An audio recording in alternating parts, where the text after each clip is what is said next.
So we're going to jump into the adventure-based learning piece. ABL, adventure-based learning, is an approach that we use especially with adolescents and working with groups. And basically what we do is we present some challenges and then we have a discussion, either throughout the activity or after. I would say when I was younger and I did some of the youth work, volunteering, working with the Boys and Girls Club, I did some ABL without knowing it, but I didn't do the debriefing piece, which is really the most important part. It wasn't until I moved away and worked out west for a bit that they used ABL quite a bit in their work with adolescents, and I was able to get trained, that I kind of understood the process itself and how to use it in groups. This is just an example. Every year we've been able to, so far, do a program called High Stakes, where we take a group of youth from the area. We go away for about 4 days and do some outdoor adventure therapy activities. This particular group, we actually had someone contracted out to do some of that work, but since then we've had people on our staff trained to do it, so we run it ourselves. Back then also we were tri-district, so these were people from all over the tri-district area. So ABL, and feel free to ask questions as we go. ABL challenges people to develop and practice new skills, both social and physical, and to connect with other group members. So like James said, when we do Challenge Accepted, basically what we do is we present the program to a school in junior high. They identify kids that could benefit, and these kids generally are at risk, so they might not be identified as using substances. They may, but for the most part, generally they're kids that might be at risk, and the idea in that program, they could be referred for resistance refusal skills. That's a big part of that program. Social skills is a big one for some people, communication, problem solving, and of course, resiliency as well. And the one comment I want to make, so we're focusing and talking about adolescents when we're talking about these programs, but we've used these activities with adults and they work as well, if not better. So don't feel that this processor is just really limited to one population, because it can be used throughout. And really, I think adults really like the opportunity to play a little bit, right? And to kind of get away from just sitting and listening. And certainly the adult learners that you have all kinds of different styles in terms of how they learn. So often getting up is really helpful for them. Mm-hmm. And that's a good point. When I did work out west, the individual who brought that to our agency at ABL was from PEI, but he had worked out there for about 8 years, and he was an adult clinical therapist. So he used this with adults and a lot of family work as well.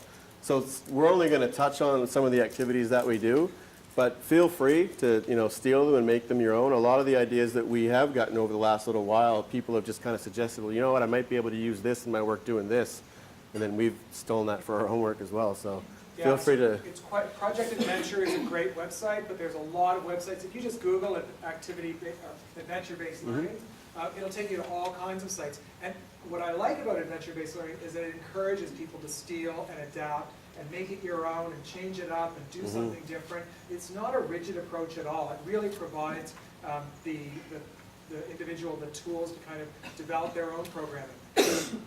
Challenge Unlimited is another good website. That's where I got my training. They're based out of Ontario.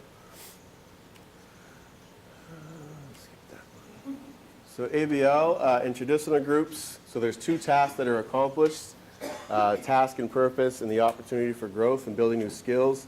So ABL kind of takes it to that next level, and it provides the opportunity to create and maintain relationships with other group members. So it can be a fairly intensive program because in traditional groups, sometimes we sit down, we have discussions on certain topics, and people share or they don't share.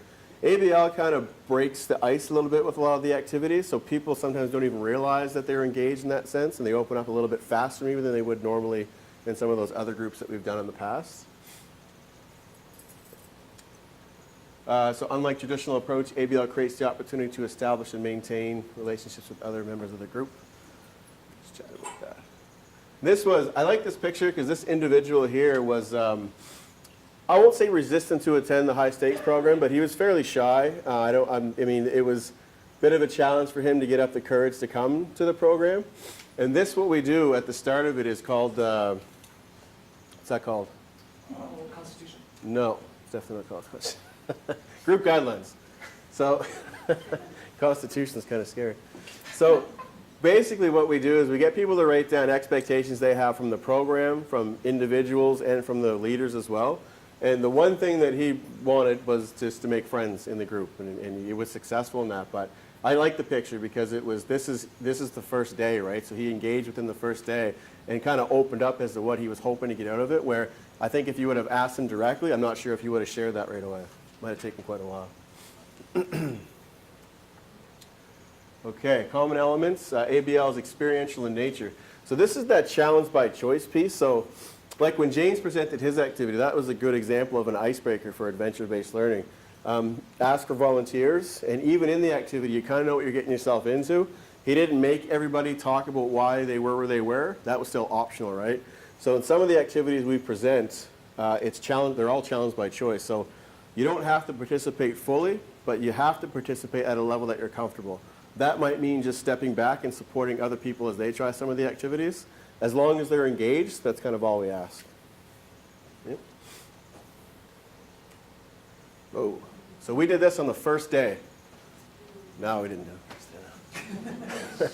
This is what we work towards, ideally. And if you take a look at the picture, who do you see supporting the youth? The youth, yeah. That's ideal. That's what we work towards. So when we do high stakes now, we don't do the high ropes course at Acadia, but we do go to On Tree, which is in Windsor. Kind of similar. Actually, they're a lot more intimidating, some of the obstacle courses. And it's so far so good. The last couple of years we've been there, we've been able to move the group through the development phases. We're at the very end of it, the last day. We're able as facilitators to step back, and they kind of take over that piece. So they're supporting each other.